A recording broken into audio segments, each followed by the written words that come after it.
My name's Alan Shaw. I'm the Principal and Chief Executive of the Knox School.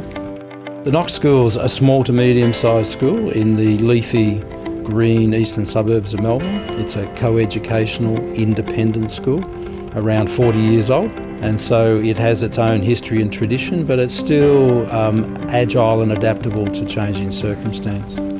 My greatest pride in the Knox School comes from the culture and relationships amongst the students and between the students and the staff, and then between the staff and the parents.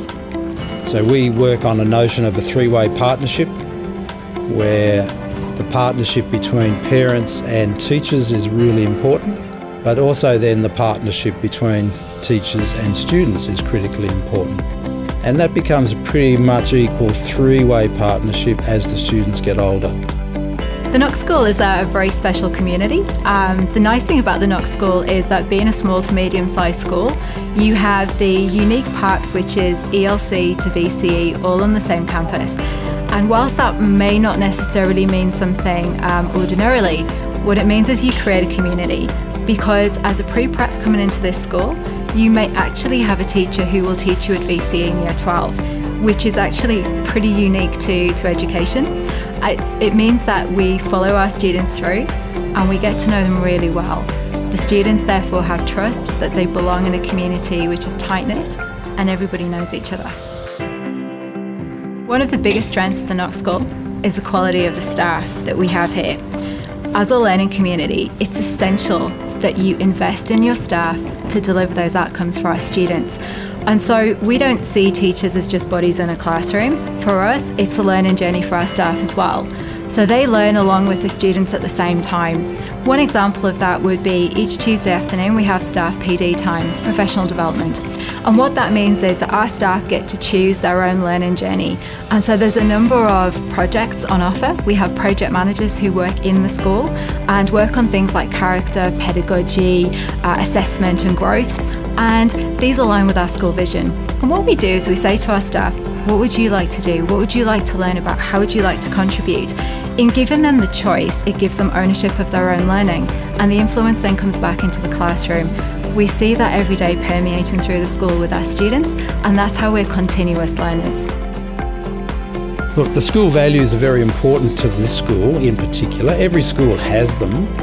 But for us, because we're non-denominational, because we're not affiliated with a religion, they are really our bedrock. So we really work hard at trying to live those values. Achievement is a key one, that's what schools are about, but we define it as doing your personal best. Respect, responsibility and resilience are incredibly important. And lastly then, care and empathy for the others around you. They're our values, we try to live them. We, even in our record book, our homework diary for the students, we list how you can do that. So the kids see practical examples of how to do it. Sitting underneath those, we then have 4 pillars that we call them, of to connect, shape, provoke and position. And really they sum up in 4 words what schools do, and that is, firstly, they're relational places. You deal with people face to face nearly all the time. We shape young people. We do not resile from the fact we are teachers. We are adults and they are here with something to learn. We provoke their thinking, and that's deliberate, that learning can be challenging. You're stepping outside of the known into the unknown for a young person, and that can be difficult for them, and we need to push them out there gently. The challenge needs to be attainable, but a challenge nonetheless. So there is a provocation.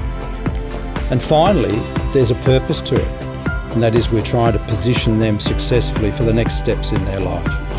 For us though, 98% of our students go on to university, and that's incredibly important for them and gets them going.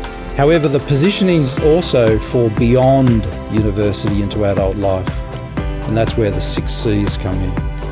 That the key attributes to be a successful adult are more to do with how you act rather than what you know. To get to university is about what you know. So your ATAR matters, but beyond university, your capacity to collaborate, communicate, particularly oral communication, creativity, critical thinking, and the contribution you make to the welfare of yourself, your family and your community define your character. And they're the 6 C's. Co-curricular activities are a huge part of life here at the Knox School. It's more than just an academic journey, and so we have to be very clear that it's more than just learning in a classroom. So examples would be co-curricular activities in drama, performing arts, in music, in technology and engineering, and also in sports as well. And so we have a huge portfolio of things on offer with a full range of sports coaches and expertise around these co-curricular activities. Really, the students are spoiled for choice.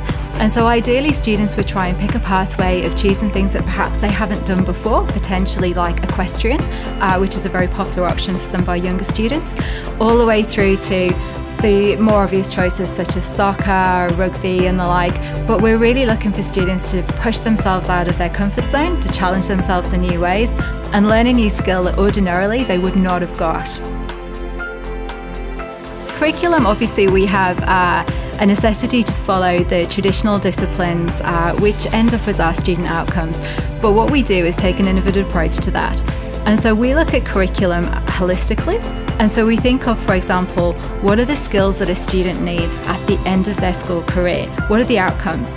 So for example, we don't just think about the content they're required for an examination, far from it.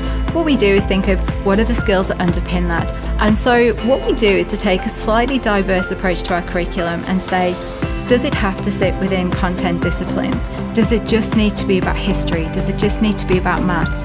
No, they're silos of learning. What we do is to open it up so that actually a student learns something and can transfer those skills. And that's optimal for us because life doesn't happen in boxes.